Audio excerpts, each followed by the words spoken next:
Hi guys, আজকে যার ঘটনা বলবো তার নাম হলো পূজা। পূজার বাড়িতে শুধুমাত্র পূজার বাবা মাই ছিল আর পূজা, মোট ওরা তিনজন ছিল। আর ওদের সংসারটা না ভীষণ অভাবের ছিল। অনেক খুব গরিব পরিবার থেকে পূজা আর কি বিলং করে। তো পূজা সকালবেলা বেরিয়ে যেত, রেস্টুরেন্টে আর কি কাজ করতো এবং রাত্রেবেলা ঘরে ফিরে আসতো। তো অনেক ছোটোবেলা থেকে পূজাকে রেস্টুরেন্টে কাজে ঢুকতে হয়। আর পূজাকে সেরকম একটা যে খুব দেখতে সুন্দর ছিল তাও না, কিন্তু পূজার মনটা ছিল দারুণ। পূজার মনটা এতটাই ভালো ছিল যে সে মানুষদেরকে ভীষণ ভালোবাসতো, মানুষের সাথে মিশতে ভালোবাসতো, মানুষের সাথে কথা বলতে ভালোবাসতো এবং খুব সম্মান দিয়ে কথা বলতো। যাই হোক, এইভাবে যতদিন এগোতে লাগে পূজার রেস্টুরেন্টে কাজ করে অনেকগুলো দিন হয়ে গেছে এবং রেস্টুরেন্টের সবার প্রিয় হয়ে উঠলো পূজা। এবং সে রেস্টুরেন্টের মালিক যখনই কোথাও যেত দূরে 5-6 দিনের জন্য বা 10-12 দিনের জন্য, সেই রেস্টুরেন্টের চাবিটা পূজার কাছেই থাকতো। তো যাই হোক, পূজার সাথে এরকম একদিন এমন একটা ভৌতিক ঘটনা ঘটলো, তাতে পূজার কোনো রকম কিছু ক্ষতি হয়নি, কিন্তু উল্টো আরও ভালো হয়েছে। এইবার এই ঘটনাটা কি বা কি হতে চলেছে তার জন্য কিন্তু প্রথম থেকে শেষ পর্যন্ত দেখতে হবে। তো চলো শুরু করা যাক। একদিন রাতের বেলা পূজাকে বাড়ি ফিরতে হবে, কিন্তু অনেকটা সেদিনকে রাত হয়ে গেছে, রেস্টুরেন্ট থেকে যে বাড়িতে ফিরবে অনেকটা রাত হয়ে গেছিলো। তার কারণ পূজার রেস্টুরেন্টের যে মালিক ছিল, তো তার গিন্নি হাসপাতালে ভর্তি ছিল। তখন পূজাকে বলছে যে তোর বৌদি তো হাসপাতালে ভর্তি, তাহলে ছোটু রয়েছে, ছোটু থাকুক, তুই রেস্টুরেন্টটা বরঞ্চ বন্ধ করে চলে যাস। তখন বলছে দাদা তুমি কোনো চিন্তা করো না, বৌদি হাসপাতালে ভর্তি, এরকম সময় তোমার তো থাকাটা খুব দরকার সেখানে। তখন দাদাকে বলছে দাদা তুমি বেরিয়ে যাও, তুমি বৌদির কাছে থাকো, আর রেস্টুরেন্টে দেখি কতক্ষণ কাস্টমার আসে, তারপরে কাস্টমাররা যখন দেখবো আসছে না, আমি এই রেস্টুরেন্টটা বন্ধ করে চলে যাবো, আর ছোটু তো আমার সাথে রয়েছে। তো তখন মালিকটা আর কি তার কাছে চাবি ঠাবি দিয়ে চলে যায়। তো এরকম মোটামুটি 8টা থেকে 9টা বাজবে, তখন ছোটু আর কি বলছে পূজা দিদি আমার বাড়িটা তো এখান থেকে অনেকটা দূর, আর বাইরে এত বৃষ্টি পড়ছে, এরপর আমি বাড়ি যাওয়ার জন্য না কোনো রকম বাস টাস কিচ্ছু পাবো না, আমি বরঞ্চ না চলে যাই, তুমি থাকো, আর তোমার বাড়ি তো এই তো এখান থেকে এইটুখানি, তুমি তো হেঁটেই চলে যেতে পারবে। তখন পূজা বলছে হ্যাঁ রে ছোটু, ঠিক আছে, তুই কোনো রকম কিছু চিন্তা করিস না, তুই চলে যা বাড়ি, আমি ঠিক রেস্টুরেন্টে তালা ঠালা মেরে জানলা ঠালা যা যা আটকানোর আটকে আমি বাড়ি চলে যাব। তো ছোটু তো বাড়ি চলে গেল। তো তখন বাজে প্রায় রাত 11:30। এবার দেখছি রেস্টুরেন্টে কেউ আর আসছে না। তখন কি করলো পূজা, জানলা ঠাল্লা দিয়ে দিল, সবে তালা দেবে, দরজাটায় তালা দেবে রেস্টুরেন্টের দরজায়, তখন দেখছি হঠাৎ করে কার একটা ভাঙা গলায় কাশির আওয়াজ পাচ্ছে, খুক খুক করে কেসেই যাচ্ছে। তখন পূজা ভাবলো যে কে কাশছে। এবার পূজাদের যে রেস্টুরেন্টটা ছিল, সেই রেস্টুরেন্টের সামনে না বিশাল বড় একটা গাছ ছিল, সেই গাছের তলায় বসে না একদম গুটিয়ে শুটিয়ে একজন বুড়ো মানুষ বসে রয়েছে। আর তখন সেখানেই ওই বুড়ো মানুষটা কাশছে। তখন পূজা একটা ছাতা নিয়ে বুড়ো মানুষটার কাছে গেল, আর কাছে যেতে না পূজা একটু ভয় পেয়ে গেল, তার কারণ ওই বুড়ো মানুষটাকে না দেখতে একটু আজব টাইপের, একটু লম্বা টাইপের, আর খুব কুচকুচে কালো। তো বসে বসে না হাড়গোড় বেশিরভাগ দেখা যাচ্ছে, মাংস সেরকম বডিতে নেই। তো যাই হোক, একটা মানুষ বসে রয়েছে, তো পূজার এমনিতে দয়ার শরীর। তখন বলছে ও দাদু তুমি এখানে বসে আছো কেন, চলো তুমি রেস্টুরেন্টে বরঞ্চ ভেতরে চলো, রেস্টুরেন্টে বসবে, আমি তোমার জন্য একটুখানি খাবার বানিয়ে দেবো, তুমি খাবে, আর এই বৃষ্টির মধ্যে তুমি ভিজছো, তার মধ্যে খুক খুক করে কেসেই যাচ্ছ। তখন ওই দাদুটাকে নিয়ে এসে রেস্টুরেন্টে বসালো। তখন বলছে যে দাদু তুমি বসো, আমি তোমার জন্য একটু গরম গরম খিচুড়ি বানিয়ে নিয়ে আসি। তো বানাতে চলে গেল, তো খিচুড়ি বসাচ্ছে, আর পূজা মনে মনে ভাবছে যায় দাদুটাকে গিয়ে জিজ্ঞাসা করি দাদুর বাড়িটা কোথায়, আর দাদু বৃষ্টির মধ্যে এখানে বসে বসে কি করছে। তখন দাদুকে বলতে যাবে, সেই সময় দেখছে দাদু নেই, ঘর থেকে কোথায় চলে গেছে। তো আবার ওরকম খুক খুক কাশির আওয়াজ পাচ্ছে, গিয়ে দেখে গাছের তলায় বসে রয়েছে। তখন পূজা আবার ছাতাটা নিয়ে গেল, গিয়ে বলছে ও দাদু তোমাকে আমি ভালো জায়গায় বসালাম, তুমি আবার সেই গাছের তলায় এসে বসেছো, বৃষ্টি পড়ছে তার মধ্যে তুমি কেসেই যাচ্ছ, চলো তুমি চলো ভেতরে গিয়ে বসবে। তখন দাদু বলছে যে কিরে তোর আমাকে দেখে ভয় লাগছে না। ভয়? ভয় কেন লাগবে, সবাই তো আমাকে দেখলে ভয় পায়, দূরে সরে যায়, তোর আমাকে দেখে ভয় লাগছে না। বলছে না আমার তোমাকে দেখে ভয় লাগছে না, তুমি চলো রেস্টুরেন্টে গিয়ে বসবে, আমি খিচুড়ি বসিয়েছি তুমি ওটা খাবে, তোমার খিদেও তো লেগেছে দেখে মনে হচ্ছে। তখন হাত ধরে টানতে টানতে তো আবার সেই রেস্টুরেন্টে ঢোকালো দাদুকে, দাদুকে আবার বসালো, খিচুড়ি একটা সুন্দর গন্ধ ছাড়ছে। তখন পূজা বলছে ও দাদু তুমি এখানে বসবে, কোথাও যাবে না কিন্তু, আমি খিচুড়িটা নিয়ে আসি, মনে হচ্ছে হয়ে গেছে। খিচুড়িটা নিয়ে আসলে দেখছে দাদু আবার নেই, আবার বাইরে গিয়ে গাছের তলায় বসে রয়েছে, দেখতে পাচ্ছে। তখন একটু পূজার রাগ ধরে গেল, ছাতা মাথায় আবার গেল যে ও দাদু তোমার জন্য আমি গরম গরম খিচুড়ি বসিয়েছি, তুমি দেখলে, তাহলে তুমি আবার এখানে চলে আসলে। দাঁড়াও, তাহলে আমি খিচুড়িটা বরঞ্চ এখানেই নিয়ে আসি, তুমি এখানে বসেই খাও, তোমার যখন পছন্দের জায়গা এটাই।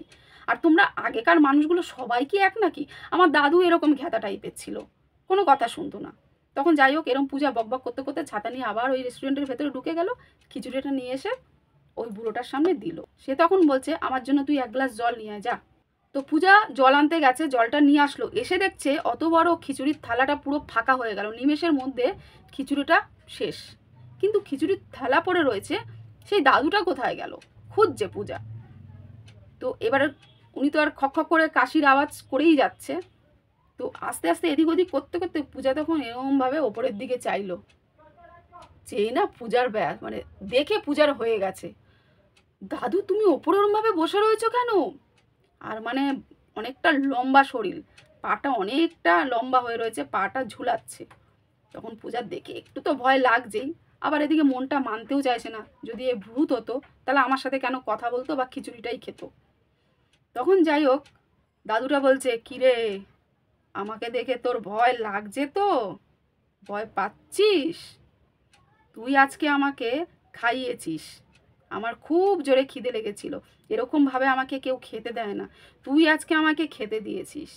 তোকে একটা কথা বলি শোন, আগে জলের গ্লাসটা দে, আগে আমি জল খাই। তখন হাতটা একটু লম্বা করে জলের গ্লাসটা নিয়ে জল খেলো। বলছে, তুই যেই রাস্তা দিয়ে প্রত্যেক দিন আসিস, আজকে সেই রাস্তা দিয়ে যাবি না। বুঝতে পেরেছিস আমার কথা?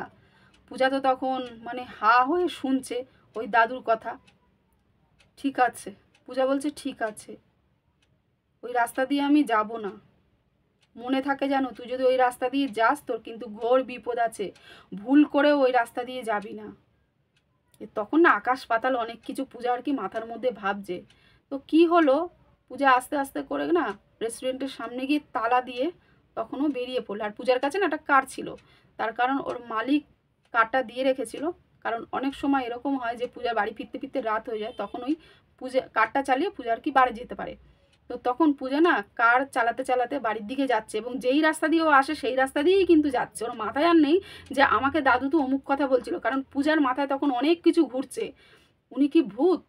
উনি কি কোনো আত্মা? যদি আত্মাই হতো তাহলে আমার কাছ থেকে খিচুড়ি খেতো কেন, আমার সাথে কথা বলতো কেন, এগুলো আর কি ভাবছে। তো ভাবতে ভাবতে কারটাকে নিয়ে এগোচ্ছে, তখন দেখছে খুব জোরে একটা বাইক এসে মানে ওর সামনে দিয়ে আসছে। আস্তে আস্তে ধপ করে বাইকটা না পড়ে গেল। তখন পূজা না এক ঝটকায় গাড়িটাকে থামিয়ে দিল, ব্রেক কষলো, থেমে গেল। তখন কী হলো ব্যাপারটা?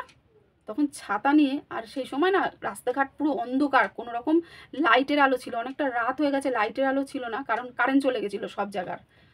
তো তখন ও কি করলো, ফ্ল্যাশটা জ্বালিয়ে ছাতাটা নিয়ে ওই বাইকটার কাছে গেল। তো গিয়ে দেখছে যে ছেলেটা না পড়ে রয়েছে, অচেতন অবস্থায় পড়েছে, কিন্তু অল্প অল্প জ্ঞান আছে। তখন ওই ছেলেটাই বলছে, দিদি তুমি এগিয়ে যেও না, তুমি আমাকে বাঁচাও, তুমি আর এগিয়ে যেও না, তুমি আমাকে বাঁচাও। এই কথাটা দুবার বলে সে পুরো অজ্ঞান হয়ে গেল।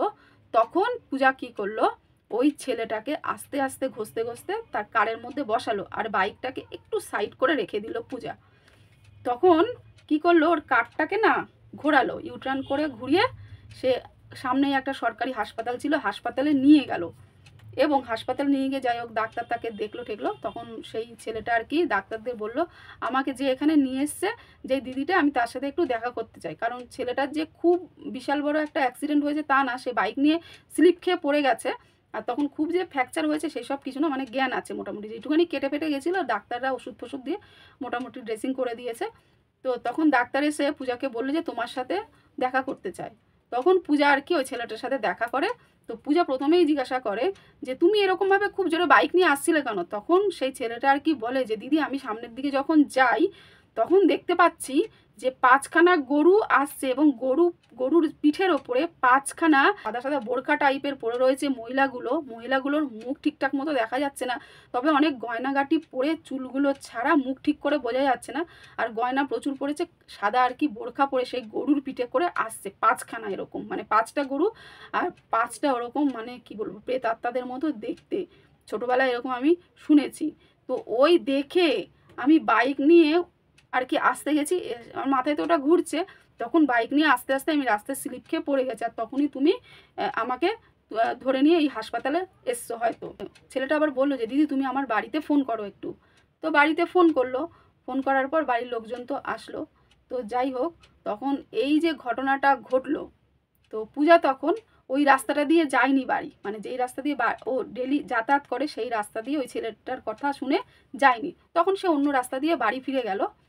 তখন বাবা মাকে গিয়ে সমস্ত ঘটনা বলে। তখন পূজার মা বলে যে তুই জানিস আজকে একটা কত বড় ভালো কাজ করেছিস, ওই যে গাছের তলায় বৃদ্ধাটা বসেছিল সেই বৃদ্ধাকে তুই আজকে খাইয়েছিস। সে আর কেউ না রে, সে বেতাল। এরকম আমি অনেকের মুখ দিয়ে শুনেছি যে ওই গাছটার মধ্যে কিছু একটা আছে। তবে তুই যেভাবে আজকে বললি পুরো বিষয়টা আমার কাছে ক্লিয়ার হয়ে গেল, সেটা আর কেউ না, সেটা বেতাল তোকে আজকে সাহায্য করেছে। ওই জন্য তো যাতে তোর কোনো রকম বিপদ না হয় সেই কারণে ওই বেতাল তোকে বলেছিল যেই রাস্তা দিয়ে তুই আসিস সেই রাস্তা দিয়ে কিন্তু তুই যাবি না। তারপর থেকে যতবার রেস্টুরেন্টে যায়, আসার পথে পূজা কী করে রাত্রেবেলা করে পাতার মধ্যে খানিকটা খাবার আর জল দিয়ে ওই গাছের তলায় রেখে দেয়, আর মানে খাবারটা দিয়ে সে আর পেছন ফেরে না। তো এইভাবেই তার দিন কাটতে লাগলো, সে রেস্টুরেন্টে যেতে লাগলো আর গাছের তলায় ওই যে খাবারটা দিতে লাগলো, এইভাবেই এখনও চলছে। তো বন্ধুরা, আজকের ঘটনাটা একটু ইউনিক ধরনের, কেমন লাগলো তোমাদের? তো আজকের এই ঘটনাটা আমি এখানেই শেষ করলাম। নেক্সট আবার দেখা হবে নতুন একটা সত্য ভূতের ঘটনা নিয়ে তোমাদের সাথে।